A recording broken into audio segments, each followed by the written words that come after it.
IP 18 10 54 10 14. Saya berasal dari kelas E2. Saya merupakan mahasiswi Universitas Andalas Kampus 2 Payakumbuh.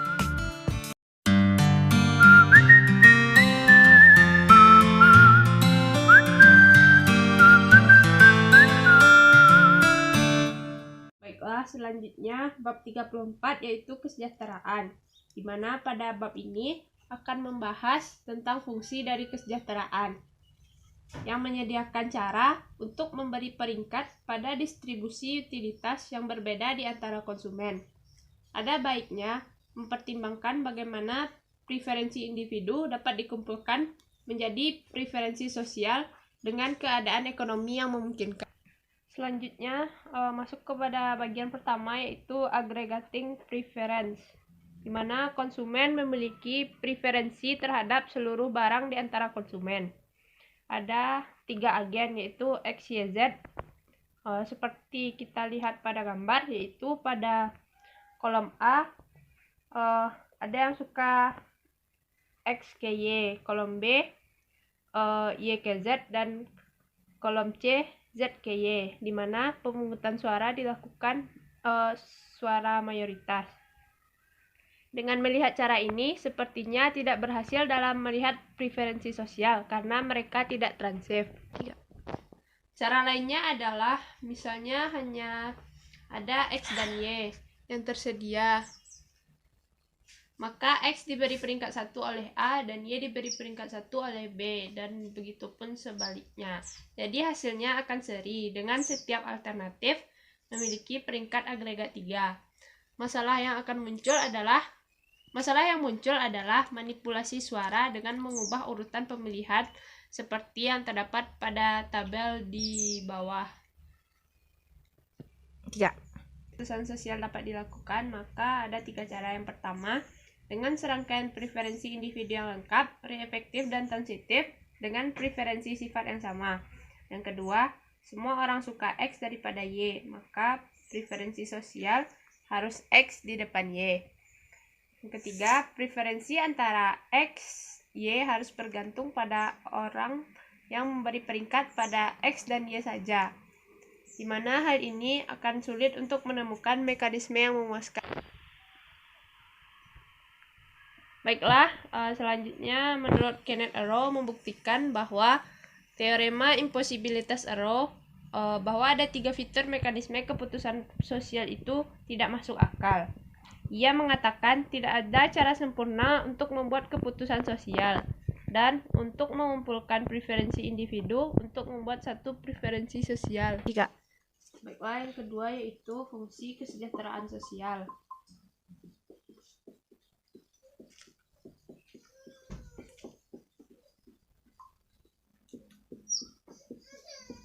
Selanjutnya, yang kedua itu fungsi kesejahteraan sosial, di mana utilitas 1X disebut sebagai utilitas individu dari alokasi X secara keseluruhan. Rumus utilitas yaitu W kali utilitas 1 sampai utilitas N sama dengan sigma I sama dengan 1 sampai N kali U1. UI disebut juga dengan utilitarian atau utilitarian klasik atau beta-mid. Fungsi kesejahteraan jumlah utilitas tertimbang yaitu W dikali utilitas 1 sampai utilitas N sama dengan sigma I sama dengan 1 sampai N, dimana AI dikali UI, dimana AI merupakan angka seberapa penting utilitas yang biasanya positif. Fungsi kesejahteraan minimax atau Raghesian, W kali U1 sampai UN sama dengan min U1 sampai UN. Berarti kesejahteraan sosial hanya bergantung pada kesejahteraan agen terburuk atau orang dengan utilitas minimal. Selanjutnya yang ketiga yaitu memaksimalkan kesejahteraan.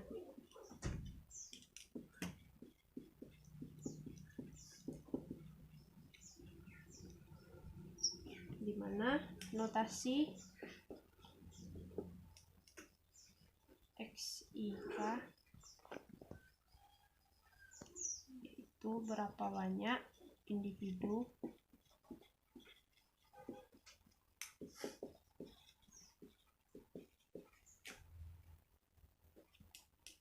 memiliki barang K.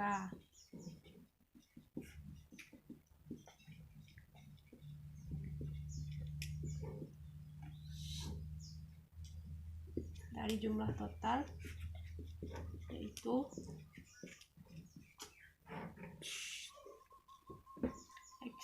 X1 sampai X1K. Maksimum yaitu W1 X sampai UN X, dimana sigma I sama dengan 1 sampai N X1 I1 sama dengan X1 yaitu sigma I sama dengan 1 sampai N XI K sama dengan XK.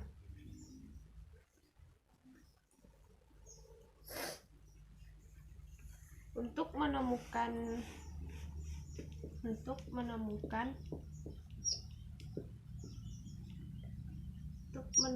alokasi yang layak,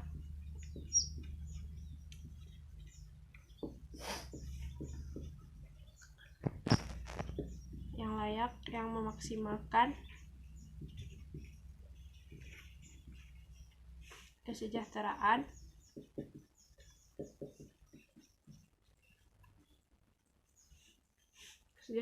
sosial,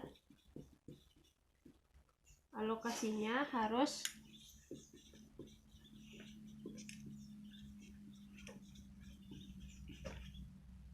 efisien Pareto.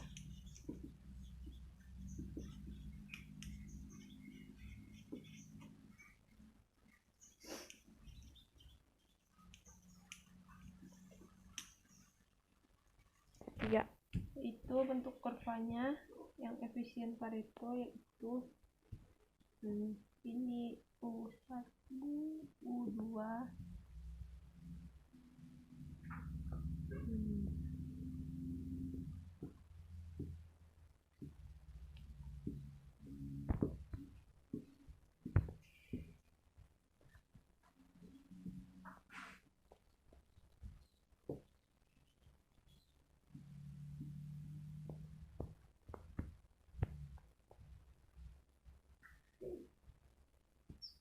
mana ini merupakan maksimum, disebut sebagai efisiensi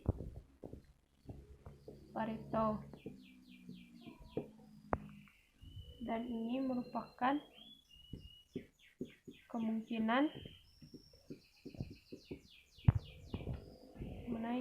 set kemungkinan utilitas.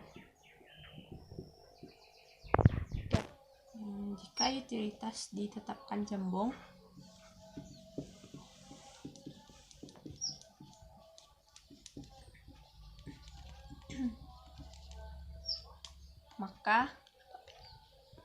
maka setiap titik efisiensi Pareto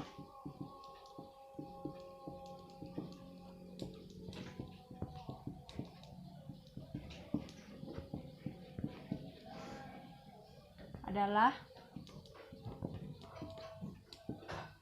maksimal untuk fungsi kesejahteraan utilitas tertimbang.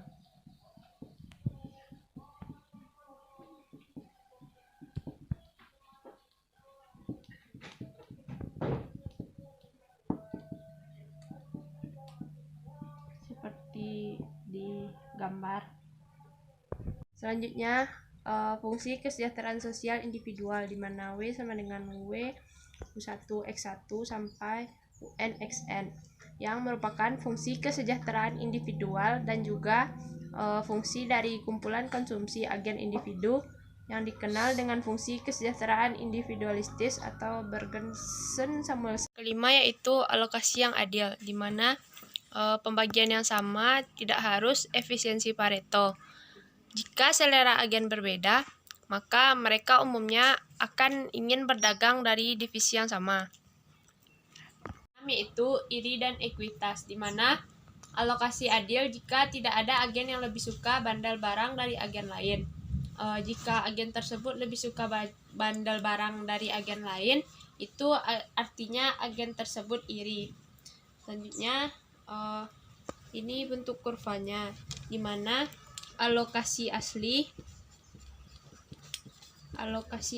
atau alokasi yang adil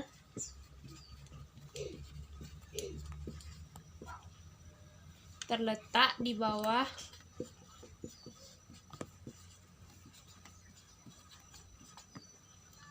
kurva indiferen.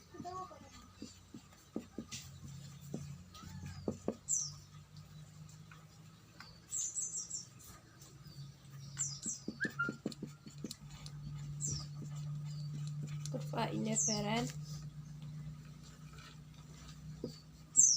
karatan agen A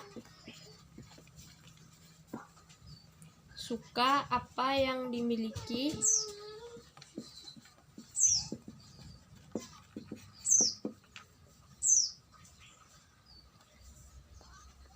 B daripada yang dimiliki agen B daripada bandelnya sendiri.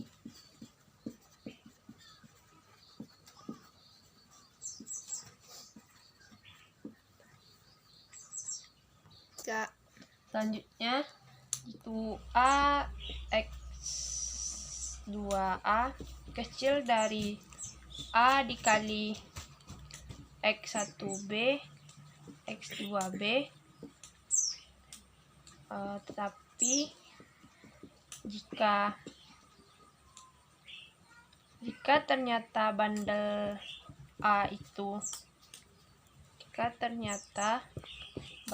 A sendiri adalah bandel terbaik,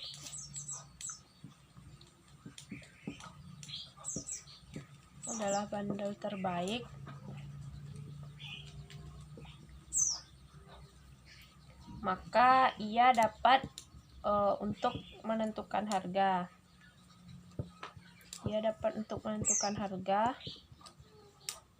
Yaitu P1 P2, di mana P1 W1A ditambah P2 W2A kecil dari P1 X1B tambah P2 X2B. Berarti bandel B harus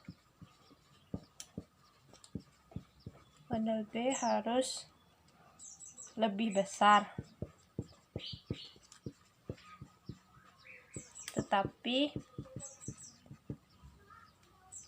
hal ini bertentangan.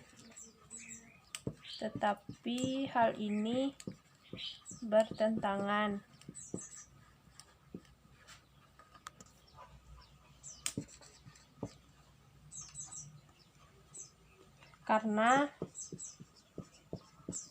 A dan B dimulai dengan bandel yang sama.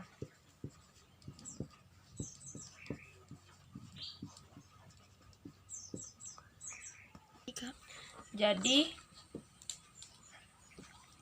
sambungan yang tadi, jadi A itu tidak akan mungkin iri pada B.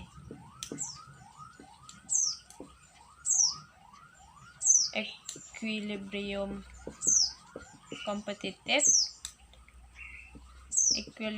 kompetitif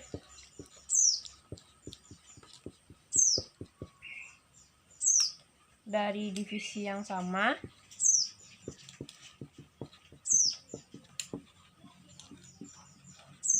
merupakan alokasi yang adil. alokasi yang adil.